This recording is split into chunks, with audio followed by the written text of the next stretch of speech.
Either there's someone living in my house or my schizophrenia is back. It started last Wednesday when I woke up to my coffee mug in the wrong place, and a plate I hadn't used chilling in the sink. My boyfriend had been over the night before, so I figured he must have just forgotten to wash up. But then 2 days later, the living room window was open when I got home from work.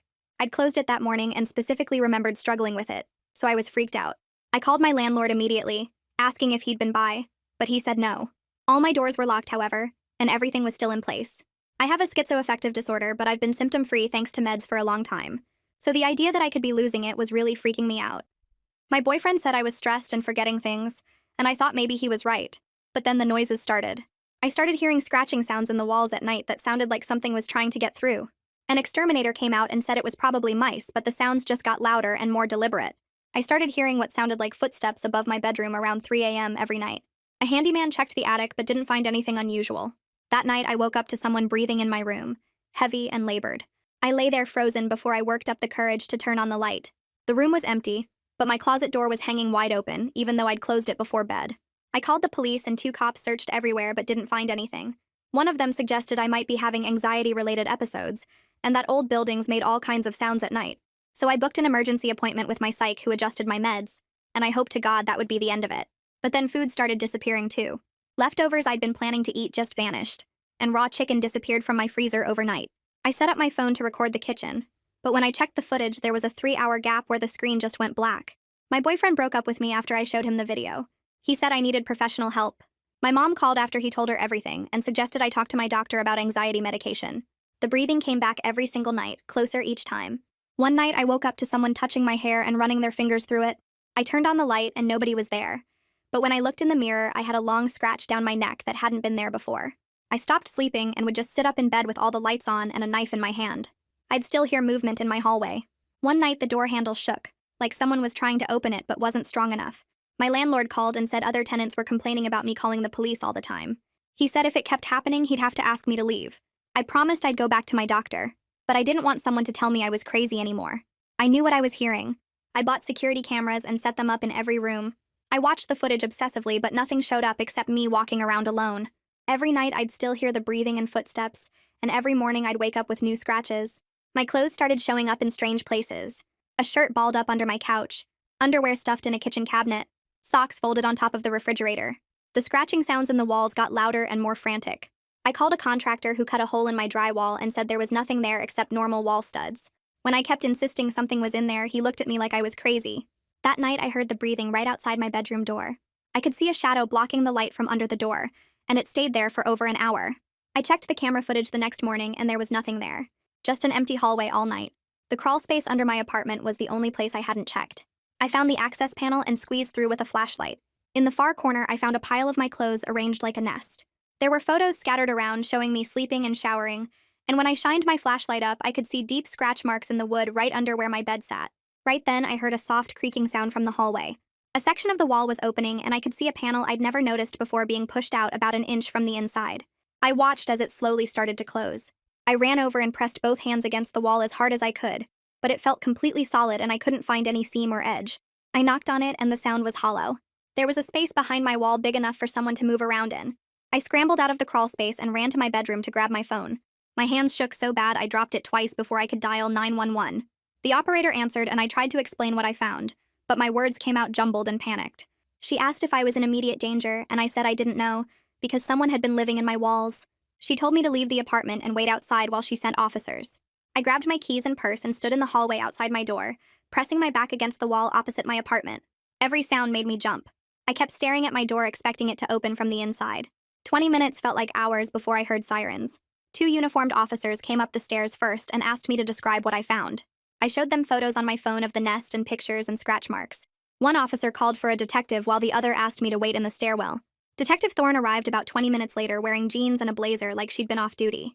She had short gray hair and tired eyes, but she listened to everything I said without interrupting. She asked if I'd touched anything in the crawl space, and I said I'd taken photos, but left everything where it was. She told me to stay in the hallway while they searched, and I sat on the floor with my back against the wall trying not to throw up. I could hear them moving through my apartment, opening doors and closets, their radios crackling. One officer found the crawl space entrance and called the others over. I heard camera shutters clicking and voices discussing what they were seeing. Detective Thorne came out after about 30 minutes and crouched down next to me. She said they found everything I described and were treating this as an active criminal investigation. Hearing those words made something break loose in my chest. This wasn't anxiety. This wasn't my illness coming back. Someone had actually been in my home. Detective Thorne went back inside and I heard more movement, more photos being taken. They searched the walls and found the panel I'd seen moving. One officer tried to pry it open but couldn't find the release mechanism. They marked it with tape and took measurements. After another hour, Detective Thorne came back out and told me they'd searched everywhere, but whoever was here was gone. She explained that the person probably heard me calling 911 and escaped through an exterior vent or basement access before they arrived. The building had multiple exit points someone could use. She asked me to come back inside to give a formal statement. Crime scene techs were dusting my walls for fingerprints and collecting fiber samples from the crawl space. I sat at my kitchen table while Detective Thorne asked detailed questions about the timeline. When did I first notice things out of place? When did the sounds start? When did I see the panel moving? I answered everything as clearly as I could, giving her exact dates and times. She took notes on a small tablet and recorded our conversation on her phone. She asked for copies of all my security camera footage even though I explained it never showed the intruder. She said sometimes cameras catch things we don't notice at first, and the tech team could enhance the footage. I gave her access to the cloud storage where everything was saved. One of the techs came over and asked Detective Thorne to look at something in the crawl space. They both went back down and I heard them talking in low voices. When Detective Thorne came back, she sat across from me and said the evidence was strong enough to prove someone was accessing my space. They'd found fingerprints on the panel edge and DNA samples from the nest area. But without catching the person in the act or identifying them from the database, the investigation would take time. I asked if I was safe staying here and she paused before answering. She said she couldn't make that promise. They'd sealed the access points they found, but the building was old and might have other ways in. She suggested I stay somewhere else until they caught whoever did this. After the police left, I sat on my couch staring at the walls. The apartment felt different now, like the walls themselves were watching me. I couldn't tell what was real structure and what might be hiding another secret panel. Every surface felt like it could open up and someone could reach through. I thought about all the nights I'd slept here while someone watched from behind the walls. All the times I'd showered and dressed and lived my life while they took photos. My hands started shaking again, and I knew I couldn't stay here another night. I went to my bedroom and packed a bag with clothes, toiletries, my medications, and my laptop. I grabbed my phone charger and some snacks from the kitchen. I took one last look around the apartment and locked the door behind me. I walked 6 blocks to a budget hotel I'd passed before and paid for 3 nights with my credit card. The room was small and smelled like cigarette smoke, but it had a deadbolt and chain on the door. I could see the parking lot from the window. I pushed the desk chair against the door even though I'd locked it. I checked the closet and bathroom to make sure they were empty. I looked under the bed. I checked that the window was locked. Then I sat on the bed and started crying. That first night at the hotel, I slept for 11 hours straight without waking once. No breathing sounds, no scratching, no footsteps, just silence and safety. When I woke up the next morning, I felt more rested than I had in months. The quiet proved to me that everything happening at the apartment was real. My body knew the difference between safety and danger even when my mind doubted itself. I called my mom and told her everything. I described finding the nest and photos and scratch marks. I told her about the police search and the evidence they found. I explained that Detective Thorne opened a criminal investigation. Mom was quiet for a long time. Then she said she was sorry for suggesting I just needed anxiety medication. She said she should have believed me from the start. I could hear her crying on the other end of the line. She asked if I was safe now, and I told her about the hotel. She offered to come stay with me, but I said I was okay for now. We talked for almost an hour, and by the end, I felt less alone than I had in weeks. My ex texted me that afternoon asking if I was okay. He said my mom had called him and told him what happened. I stared at the message for a long time. He had his chance to believe me when I needed him. Instead, he broke up with me and told everyone I needed professional help. He didn't get to pretend he cared now that there was proof. I deleted the message without responding and blocked his number. The next morning, I called Dr. Carey's office and told the receptionist I needed an emergency appointment. She squeezed me in at 2 that afternoon. I brought my phone with all the photos Detective Thorne had let me take copies of. I sat in the waiting room bouncing my leg and checking the time every few minutes. When Dr. Carey called me back, I followed her to her office and sat in the chair across from her desk. She asked how I was doing, and I just shook my head. I pulled out my phone and started showing her the pictures. The nest of my clothes in the crawl space, the photos of me sleeping, the scratch marks in the wood, the hidden panel in my wall. She looked at each one carefully and didn't say anything for a long time. Then she put my phone down on her desk and leaned forward. She told me she was so sorry that everyone, including her, had doubted what I was experiencing. She explained that what I'd been going through wasn't psychosis or hallucinations. It was a normal response to an actual threat. She said my brain was doing exactly what it should do when someone is in danger. It was protecting me by staying alert. She explained that trauma responses and psychotic symptoms look different, and what I described was clearly trauma from a real situation, not a break from reality. Hearing her say that made something tight in my chest finally loosen. I started crying and couldn't stop for several minutes.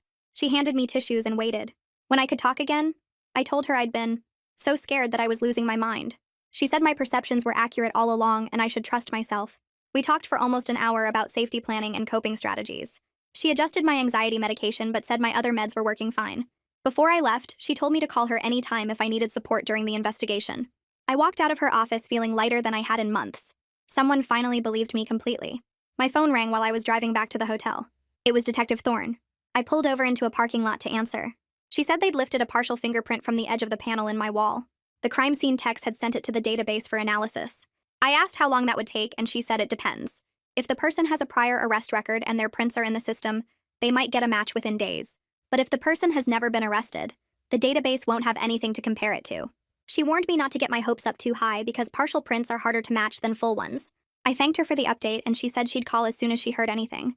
After we hung up, I sat in my car staring at the steering wheel. The idea that they might actually identify whoever did this felt both hopeful and terrifying. Part of me wanted to know who it was. Another part of me was scared of finding out. I needed more clothes and some other things from my apartment, so I drove there the next afternoon when the sun was still high. The building looked different in daylight, less threatening somehow. I parked on the street and walked up to the entrance. When I got to my floor, the landlord was standing in the hallway outside my door. He was talking on his phone but hung up when he saw me. He asked why the police had been there and if everything was okay. His tone was weird, like he was annoyed more than concerned. I unlocked my door but didn't invite him in. He kept talking, saying other tenants had seen the squad cars and were asking questions. He said it wasn't good for the building's reputation. I just stared at him. He was more worried about what the neighbors thought than about the fact that someone had been living in the walls watching me. I told him the police found evidence that someone had been accessing my apartment through hidden panels and the crawl space. His face changed and he started talking really fast. He said old buildings like this have all kinds of quirks and weird spaces. He said maybe I misunderstood what I saw. Maybe it was just old construction materials or something the previous tenant left behind. I pulled out my phone without saying anything. I opened the photo app and turned my phone toward him. I showed him the picture of the nest made from my clothes. Then the photos of me sleeping that someone had taken. Then the scratch marks in the wood right under where my bed sat. His face went pale and he stopped talking. He stared at the screen like he couldn't process what he was seeing. Then he looked up at me and his expression was different. Less defensive, more scared. He asked if the police really found all that and I said yes. He was quiet for a minute. Then he cleared his throat and said he'd have his handyman come seal up the crawl space access right away. He said they'd patch the wall panel too, so nobody could get through anymore. I told him no. I said the police weren't done processing the scene yet and nothing could be touched until they cleared it. He started arguing, saying it was his building and his property. He had a right to make repairs and secure the premises. I looked him straight in the eye and said my lawyer told me not to let anyone alter the crime scene. I didn't actually have a lawyer yet, but saying it made him stop talking. He asked what lawyer and I said I wasn't discussing my legal representation with him. He stood there for another minute looking uncomfortable. Then he said we'd talk later and walked away down the hall. I went back to the hotel and called my mom. I asked if she knew any lawyers who handle tenant rights and stalking cases. She was quiet for a second, then said she'd ask around. Within an hour, she texted me 3 names with phone numbers. I called all of them and left messages explaining my situation. I said I needed help dealing with my landlord and understanding what my legal options were. 2 of the offices said they'd call me back within a day or 2. The third one, a lawyer named Lisa, had a receptionist who put me through right away. Lisa listened to my whole story without interrupting. When I finished, she said this sounded serious and she wanted to help. She offered a free consultation, and we set up a meeting for the next afternoon at her office. That night at the hotel, I sat on the bed with my laptop and started looking at my bank account. The hotel was costing me $90 a night. I'd already been there almost a week. My rent was still due on my apartment even though I couldn't stay there. I did the math in my head and felt sick. I had maybe 2 more weeks before I'd run out of money completely. After that, I'd have to choose between paying rent on an apartment I was too scared to sleep in or paying for a hotel where I actually felt safe. Either way, I'd go broke. I thought about asking my mom for money, but she was already helping so much. I thought about getting a second job, but I could barely function at my current one. I lay back on the bed and stared at the ceiling. The weight of everything felt crushing. Someone had violated my home and my safety, and now I was the one paying for it. It didn't seem fair, but I didn't know what else to do. Lisa's office was in a small building downtown. I got there 15 minutes early and sat in my car going through all my documentation. I'd printed out the police report and photos. I'd written a timeline of everything that happened with dates. I'd saved all the texts and emails from my landlord. When it was time, I walked in and the receptionist showed me to Lisa's office. She was younger than I expected, maybe in her 30s, with dark hair pulled back in a ponytail. She shook my hand and told me to sit down. I spread all my papers and photos on her desk. She spent almost 20 minutes just reading through everything and looking at the pictures. She asked questions about the timeline and took notes on a yellow legal pad. When she finished, she sat back in her chair and looked at me. Lisa said my landlord has a legal duty to provide what's called habitable housing. That means the apartment has to be safe and secure. She said having someone able to access my unit through hidden panels and crawl spaces is a serious breach of that duty. She explained that the evidence the police found proves the building had major security failures.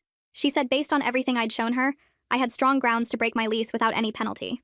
I wouldn't owe the remaining rent and I'd get my security deposit back. I asked if she was sure and she nodded. She said the law is clear that landlords have to provide basic safety and mine had completely failed to do that. She also said I should document all my costs related to this, like the hotel and the security cameras I bought. Those could be part of a damages claim later. Lisa kept talking and explained I had other options too. She said I could file a complaint with the housing authority about the security failures in the building. An inspector would come out and document all the code violations. That would create an official record and might force the landlord to fix the problems so this doesn't happen to other tenants. She also said I could potentially sue my landlord for damages. That would include the emotional distress, the cost of therapy, the hotel bills, and anything else I'd paid for because of his failure to maintain a safe building. She said we'd need to wait and see what happens with the criminal investigation first, but I should keep track of everything. Hearing all these options made me feel something I hadn't felt in weeks, like I wasn't completely powerless, like maybe I could fight back against what happened to me.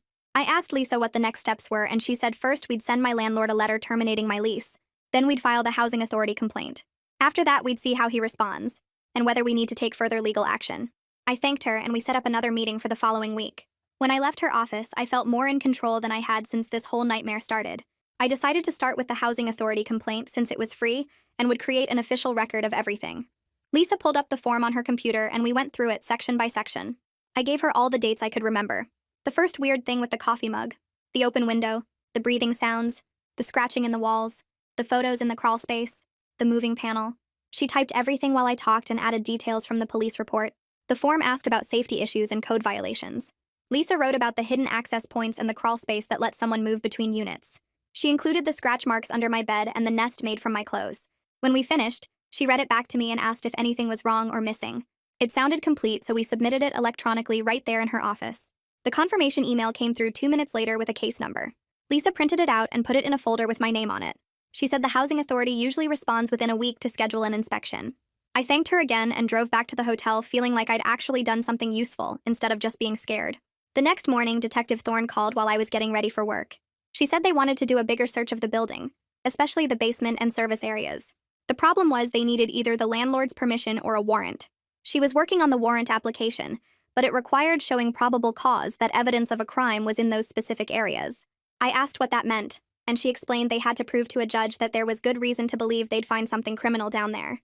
The evidence from my crawl space helped, but it would be stronger if they had more than just my statements. I remembered the neighbor who'd mentioned seeing someone near the basement late at night. I told Detective Thorne about it, and she asked for the neighbor's contact information. I gave her the apartment number and the neighbor's name. She said having a witness who wasn't me would really strengthen the case.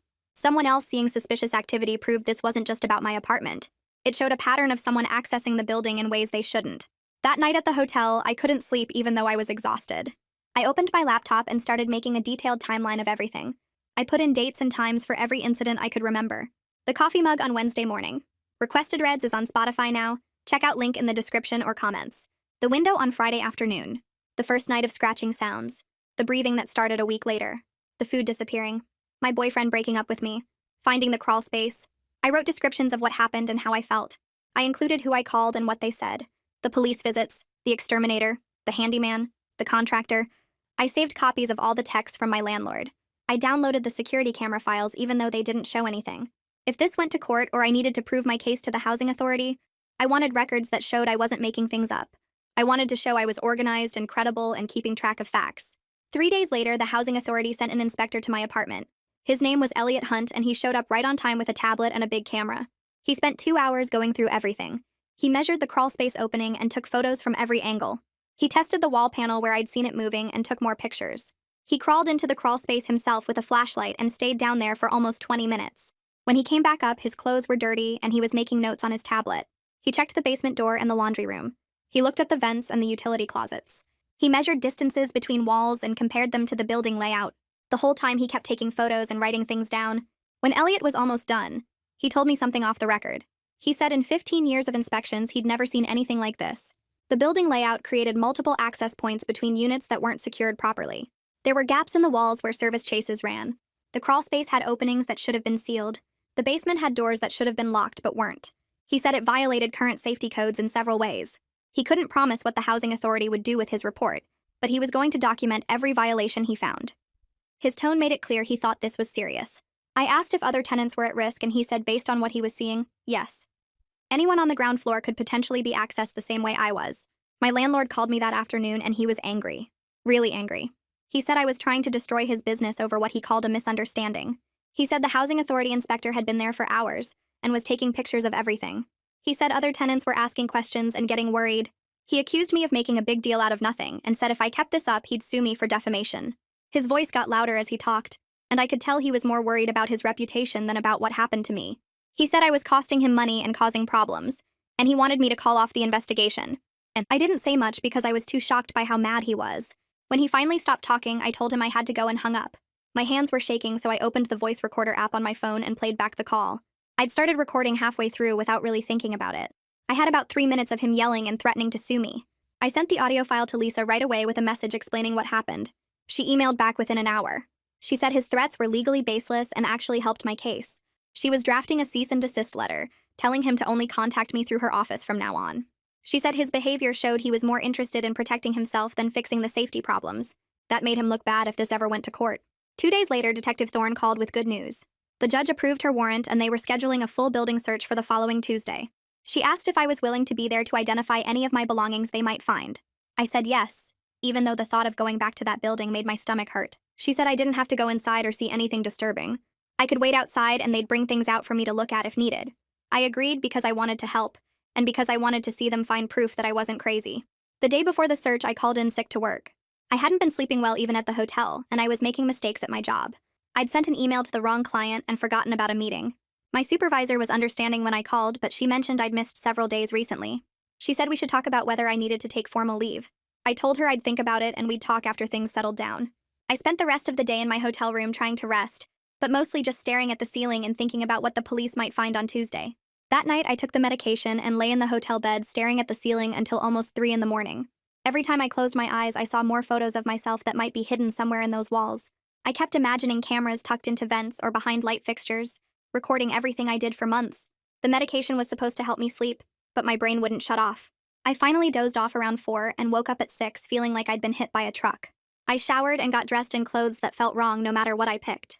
Everything seemed too casual or too formal for watching police search my apartment for evidence that someone had been living in my walls.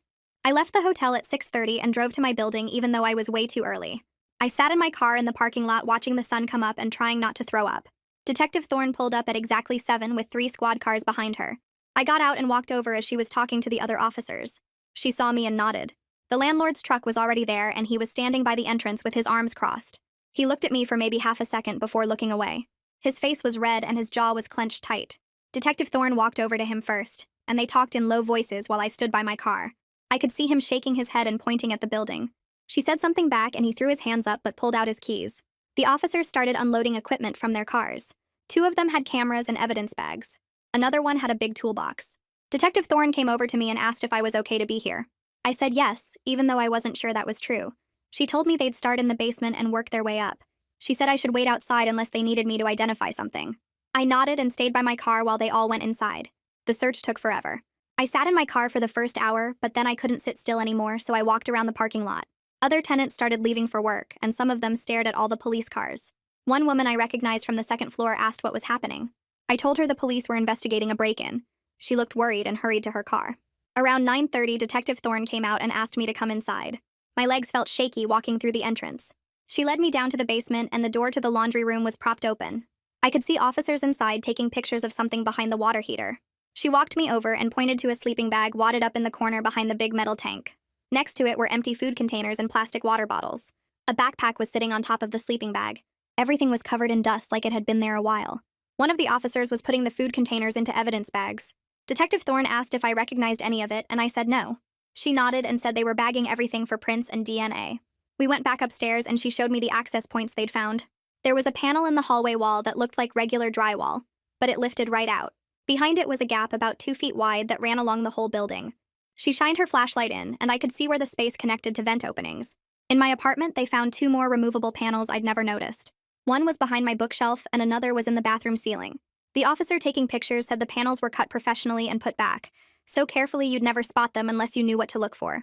They found loose vent covers in 3 different units that gave access to the service chase. Detective Thorne said someone could move through the entire ground floor without ever being seen. Around noon, they brought the backpack up from the basement. Detective Thorne put on gloves and opened it on my kitchen table. Inside were more photos of me. Way more than what I'd found in the crawl space. Some showed me cooking dinner. Others showed me watching TV on my couch. There were photos of me sleeping in different positions like someone had been taking pictures over multiple nights. My hands started shaking and I had to sit down. She pulled out a spiral notebook and flipped through it. My work schedule was written down for the past 3 months. Every day I worked was marked with the time I left and the time I came home. There were notes about when my boyfriend used to visit and when my mom called. Everything about my routine was documented like I was some kind of research project. Detective Thorne's face was hard when she looked at me. She said this proved someone was watching me constantly and planning when to access my apartment. The backpack also had a small toolkit with screwdrivers in different sizes and a pry bar. She bagged everything separately and labeled each item. She told me this was systematic stalking and whoever did this had been at it for months. Around 2 in the afternoon, one of the officers called Detective Thorne over to the service chase opening in the hallway. They'd found a laptop wedged into a gap between the wall studs. She came and got me to look at it. The laptop was old and covered in dust. Detective Thorne said they'd need a separate warrant to search what was on it because electronics had different legal protections. She explained the tech forensics team would take it and apply for the warrant. It could have more photos or videos or information about who was doing this. I asked how long that would take, and she said probably a few days. She brought the backpack over and started taking things out one at a time, asking if I recognized them. There was a blue sweater I'd thought I lost when I moved into this apartment 2 months ago. A hairbrush that disappeared from my bathroom in October. A coffee mug from my kitchen that I'd looked for a dozen times. Seeing my stuff mixed in with the stalker's things made my stomach turn. These were my belongings that someone had taken and kept like trophies. Detective Thorne photographed each item next to a ruler for scale before bagging it. She said I'd get everything back eventually, but it was evidence now. The landlord came down to the basement while they were finishing up. He was talking loud, saying the sleeping bag and backpack could belong to a homeless person who broke in. Detective Thorne didn't even look at him. She pointed out that all the access points required keys or tools to reach. The service chase wasn't accessible from outside. Someone needed to know the building layout and have the ability to remove panels and vents from inside the units. She said a random homeless person wouldn't have that knowledge or access. He started arguing about how old buildings had weird spaces and maybe someone found a way in years ago. She cut him off and said the evidence showed recent activity and items stolen from my apartment specifically. This wasn't random. The search wrapped up around 3. Detective Thorne asked me to step outside with her. We stood by her car and she told me they were treating this as aggravated stalking and criminal trespass. The evidence was strong enough to prove someone was systematically targeting me and living in the building. She said they still needed to identify the suspect through fingerprints or DNA, or by catching them coming back. I asked if it was safe to go back to my apartment now that they'd cleared the hiding spaces. She was quiet for a second. Then she said they'd sealed the access points with screws and marked them so they'd know if someone tampered with them. But she couldn't promise someone wouldn't find another way in. Old buildings had lots of spaces and gaps. Her honesty scared me, but I was glad she wasn't lying to make me feel better.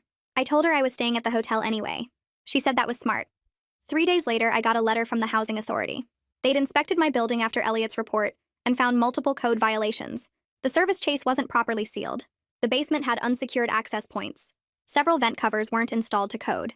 They were requiring the landlord to make immediate repairs and bring everything up to current safety standards. The letter also said I had the right to withhold rent until the violations were fixed, or break my lease without penalty. I wouldn't lose my security deposit, and I wouldn't be liable for the remaining months. I read the letter 3 times sitting on the hotel bed. For the first time since this started, I felt like someone besides Detective Thorne actually believed me and was doing something about it. I called Lisa the next morning and told her I wanted out of the lease completely. She said the housing authority letter gave me solid legal grounds and we could draft the termination notice that afternoon. I met her at her office and we spent 2 hours going over every detail, making sure we referenced the code violations, the police report, and my documented safety concerns. Lisa printed 3 copies and we sent them certified mail to the landlord with return receipt requested. Walking out of the post office felt like the first real control I'd had over my situation in months. 2 days later, the landlord's lawyer sent a response threatening to keep my entire security deposit for breaking the lease early. He claimed I was abandoning the property and violating the terms of my rental agreement. I forwarded the email to Lisa and she called me within an hour. She said his threats were legally baseless given the circumstances and actually helped our case by showing harassment. Lisa drafted a response explaining that we had documented evidence of uninhabitable conditions and criminal activity, and that any attempt to withhold my deposit would result in a lawsuit for the emotional distress and costs I'd already paid for hotels and security measures. She sent it that afternoon and copied the housing authority. The landlord's lawyer backed down within 48 hours, sending a terse email agreeing to return my full deposit and release me from the lease. I started apartment hunting immediately. focusing on a different neighborhood across town. I needed a building with modern security, no basement access, and preferably an upper floor unit where nobody could reach my windows. The search was exhausting because every leasing agent asked why I needed such specific security features. I tried explaining without sounding paranoid, mentioning that I'd had a break-in at my last place and wanted better protection. Some of them looked at me weird anyway, like I was being difficult or paranoid. I toured 8 different buildings over 4 days, checking every detail obsessively. I needed to see the entry systems, the camera coverage, the lock mechanisms on the doors. One place had a doorman, but the apartments were ground floor with windows facing an alley. Another had great cameras, but anyone could access the stairwells without a keycard. I was starting to think I'd never find something that felt safe enough when Detective Thorne called. She said the fingerprint from my wall panel had come back with a match in the system. The person was named Rocky Hyde, a 34-year-old man with prior arrests for trespassing and burglary. He'd been off the grid for 6 months with no current address, but they'd issued a warrant for his arrest. My hands were shaking so hard I almost dropped my phone. I asked her to repeat the name and she spelled it out for me. Rocky Hyde. I'd never heard that name before in my life. Detective Thorne said she was emailing me his booking photo from his last arrest, and I should look at it carefully, see if I recognized him from anywhere. The email came through while we were still on the phone and I opened the attachment.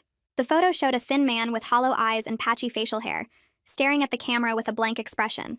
I studied every detail of his face, trying to remember if I'd ever seen him at my building, at work, at the grocery store, anywhere. Nothing. He was a complete stranger, which somehow made everything worse. If he'd been someone I knew, someone with a reason to target me specifically, maybe I could have understood it. But this was just a random man who'd decided to crawl into my walls and watch me sleep. Detective Thorne explained their theory about how Rocky had access to my building. He used to work as a contractor's assistant about 3 years ago and learned about building layouts and access points through that job. He'd been living rough for the past 6 months, probably homeless or staying in shelters, and chose my building because he knew how to move through it undetected. She said the evidence suggested he'd been using the service chases and crawl space as a place to sleep and hide, and that stalking me might have started as opportunistic rather than planned. That didn't make me feel any better.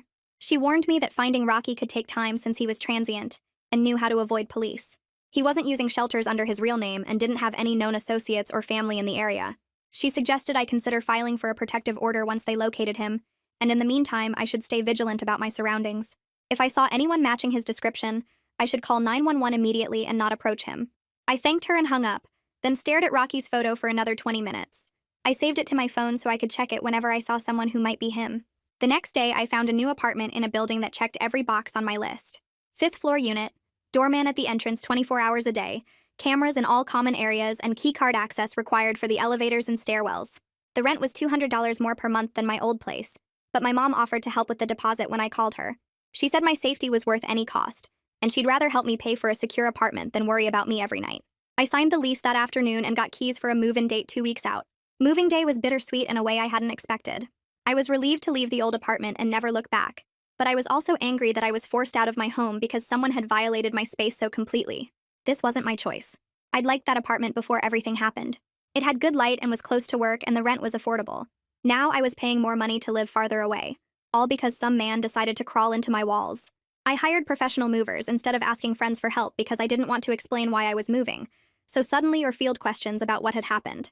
The movers showed up at 8 in the morning and had everything packed and loaded within 4 hours. I did one final walkthrough of the empty apartment, checking every closet and cabinet one last time. The walls looked normal now, just regular walls, but I knew what was behind them. I left the keys on the kitchen counter and walked out without looking back. The first night in my new apartment, I checked every lock 3 times before bed.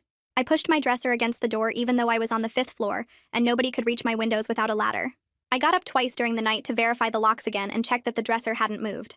Dr. Carey had warned me during our last session that hypervigilance was a normal trauma response and would take time to fade. She said my brain had learned that my environment wasn't safe and it would need consistent evidence of safety before it could relax again. Knowing it was normal didn't make it any easier, but at least I understood why I couldn't stop checking the locks. 2 weeks passed in my new apartment, and I started to believe I might actually be safe there. Detective Thorne called on a Tuesday morning while I was getting ready for work, and I answered on the first ring. She told me Rocky had been arrested in a city 3 hours away after breaking into a storage facility, and the local police were holding him on the warrant from my case. She was working with them to get him transferred back for questioning, and wanted me to know he was finally in custody. I sat down on my bed because my legs felt shaky, and asked if this meant it was really over. She said it meant he couldn't hurt me anymore, but there was still a legal process ahead, and she needed to ask if I'd be willing to testify if the case went to trial. I said yes without even thinking about it because I needed Rocky to know I wasn't just some victim he could terrorize and get away with it. I was a real person who would stand up in court and make sure he faced real consequences for what he did to me.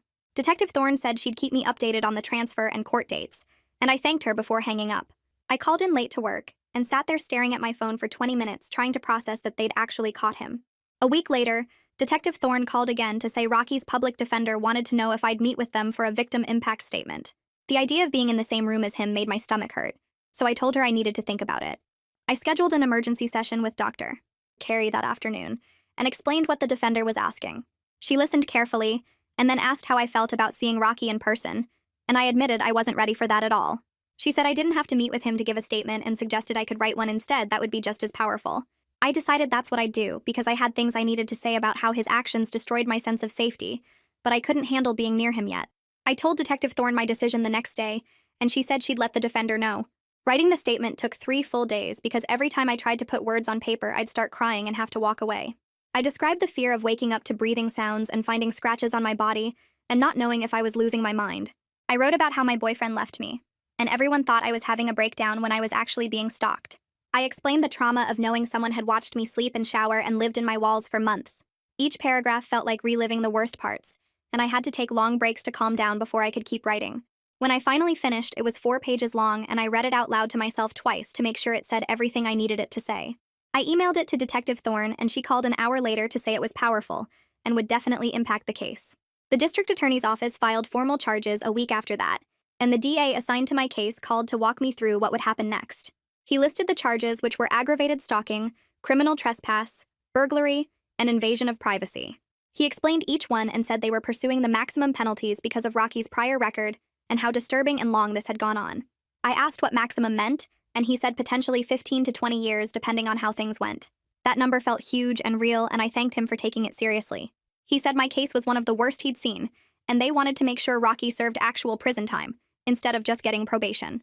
2 weeks later, the DA called again to say Rocky's lawyer tried to negotiate a plea deal, but they weren't offering anything lenient. He said given the prior record and the disturbing nature of everything Rocky did, they wanted him behind bars for a long time. I felt relieved that they weren't going easy on him just to close the case quickly. The arraignment was scheduled for the following Monday, and Detective Thorne offered to come with me for support. I took another day off work and met her at the courthouse at 9 in the morning. We sat in the back of the courtroom, and I kept my hands folded in my lap to stop them from shaking. Rocky appeared on a video screen from the jail, and seeing his face on that screen made my heart start racing. So fast I thought I might pass out. I forced myself to keep watching as the judge read the charges and asked how he pleaded. His lawyer entered a not guilty plea and then argued for bail, but the prosecutor pushed back hard with details about the stalking and hidden living spaces. The judge denied bail and said Rocky would remain in custody until trial, and I felt Detective Thorne squeeze my shoulder. Walking out of the courthouse afterward, I felt dizzy but also stronger somehow because I'd made myself stay and watch. The preliminary hearing got scheduled for 6 weeks out, which meant 6 more weeks of waiting and wondering what would happen. Dr. Carey increased my therapy to twice a week to help me deal with the stress of the legal process and the anxiety of knowing this would drag on for months. My mom drove up for a long weekend visit and helped me make the new apartment feel more like an actual home instead of just a safe place to hide. We hung pictures on the walls and bought plants for the windowsills, and she showed me how to install a door security bar that I could take with me if I ever moved again. She didn't ask many questions about the case and instead focused on helping me create a space that felt comfortable and mine. Work had been understanding about all the time I needed for court dates and therapy appointments, but my supervisor pulled me aside to suggest I apply for the Employee Assistance Program. She explained it provided extra counseling sessions and legal consultation at no cost, and said several people in the office had used it during difficult times. I filled out the application that afternoon and got approved within a week, which took some financial pressure off since my therapy costs were adding up fast. I found a support group for stalking victims that met every Wednesday night at a community center about 20 minutes from my new apartment. The first meeting I attended had 7 other people sitting in a circle of folding chairs and a counselor named Maria, who explained the ground rules before we started sharing. I listened to a woman describe how her ex-boyfriend had followed her for 2 years, and a man talk about a coworker who left notes on his car every single day for months. Hearing their stories made me feel less alone because they all described the same thing I'd experienced. That moment when everyone around you thinks you're imagining it or making it too big of a deal. A college student shared tips about documenting everything with timestamps and keeping copies in multiple places. An older man explained how he'd learned to check his car for tracking devices after finding 3 of them over 6 months. By the end of that first meeting, I had a list of practical steps I hadn't thought of, like checking my credit report monthly and setting up alerts for any new accounts opened in my name. I kept going back every week, and the routine of it helped. having a place where I could talk about what happened without people looking at me like I was broken. Detective Thorne called me 3 weeks after Rocky's arrest with an update about the laptop they'd seized from the building.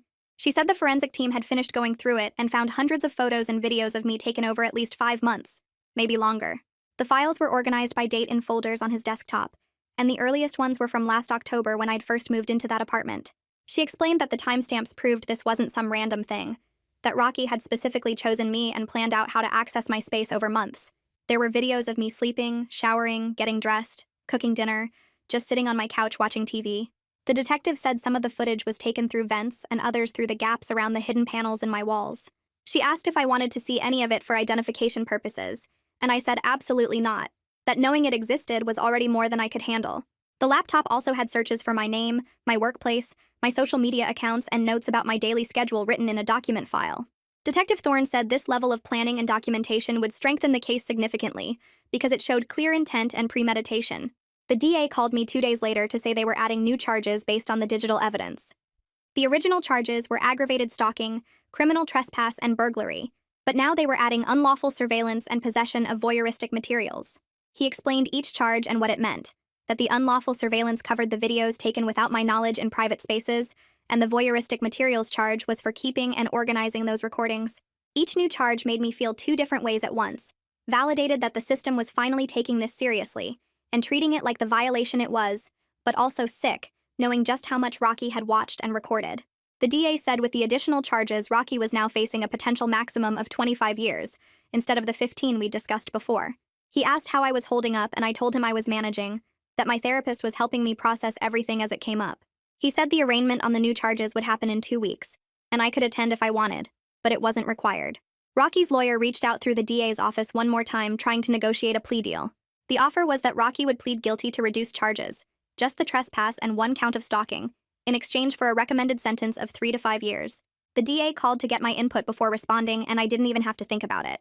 I told him I wanted Rocky to face the full consequences of every single thing he did, because he showed me absolutely no mercy while he was living in my walls and watching me.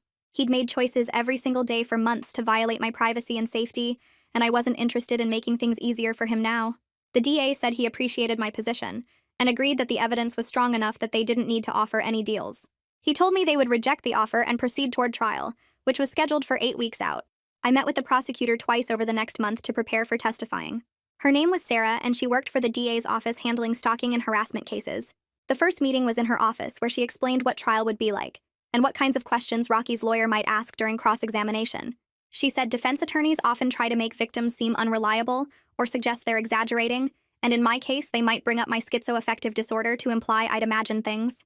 Sarah walked me through how to stay calm and focused on facts rather than getting emotional or defensive. We practiced with her asking me hard questions about my mental health history and my initial doubts about what was happening. The second meeting was a week before trial, and we went through my entire timeline of events, making sure I could clearly explain what happened when and what evidence supported each incident. She told me to take my time answering questions and to say if I didn't understand something or needed it repeated. 3 days before the trial was supposed to start, the DA called me with unexpected news. Rocky's lawyer had contacted them that morning to say Rocky wanted to accept a guilty plea to all charges, every single one, in exchange for the prosecution agreeing not to seek the maximum sentence. The DA explained this meant Rocky would get somewhere between 8 and 12 years, instead of the 15 to 25 he could face if we went to trial and won. He said a guilty plea would guarantee a conviction without putting me through the stress of testifying and being cross-examined about everything. I asked what would happen if we went to trial, and he said the evidence was very strong, but juries were unpredictable, and there was always a small chance Rocky could be found not guilty on some charges. The guaranteed conviction versus the risk of trial was something I needed to think about carefully. I talked it over with my mom and with Dr. Carrie before making my decision. The thought of sitting in a courtroom while Rocky's lawyer asked me questions about my mental health and tried to make me look unreliable felt unbearable. I'd already been through months of people not believing me and suggesting I was having episodes. 8 years meant Rocky would be in prison until I was almost 40. Which felt like enough time for me to rebuild my sense of safety and move forward with my life. I called the DA back and told him I agreed to the plea deal. He said the sentencing hearing would be scheduled for 3 weeks out, and I could read a victim impact statement if I wanted to. I told him I absolutely wanted to, that I needed Rocky to hear directly from me about what he'd done. The sentencing hearing was on a Tuesday morning in early June. I took the day off work and my mom drove up to be there with me. Detective Thorne met us outside the courthouse and walked in with us, which made me feel less alone. We sat in the gallery while Rocky was brought in wearing an orange jumpsuit with his hands cuffed in front of him. Seeing him in person for the first time since finding the evidence made my heart start racing so fast I thought I might pass out, but I forced myself to keep looking at him. The judge asked if I was ready to read my statement, and I stood up on shaky legs and walked to the podium they'd set up. I unfolded the pages I'd spent 2 weeks writing and rewriting. I described every detail of those months. The fear of thinking I was losing my mind. The isolation when nobody believed me. Waking up to him touching my hair. The scratches on my neck. Finding his nest of my clothes in the crawl space. I talked about how his actions had shattered my sense of security and made me question my own reality and perception. I explained that I'd lost my relationship, my home, and my peace of mind because of his obsession. I watched him the entire time I read, and he stared down at the table in front of him, never once looking up at me. When I finished and sat back down, my hands were shaking, so hard my mom had to hold them still. The judge reviewed the case file and the plea agreement before addressing Rocky directly. She told him his actions were among the most disturbing violations of privacy and personal safety she'd encountered in her years on the bench. She sentenced him to 10 years in state prison with mandatory mental health treatment throughout his incarceration. She also issued a permanent restraining order that would extend beyond his release date, meaning he could never contact me or come within 5 feet, 100 feet of me for the rest of his life. After the judge finished, the bailiffs led Rocky out through a side door, and he still never looked at me once. Walking out of the courthouse afterward with Detective Thorne on one side and my mom on the other, I felt the weight of 6 months of fear finally start to lift off my shoulders. The legal process was over, and I could begin the work of actually moving forward with my life, knowing Rocky was locked up and couldn't hurt me anymore. That's where we'll end today's story. Thanks for being here. It really makes a difference knowing these words reach someone. I hope it added a bit of warmth to your day. Subscribe if you'd like to keep sharing stories like this together.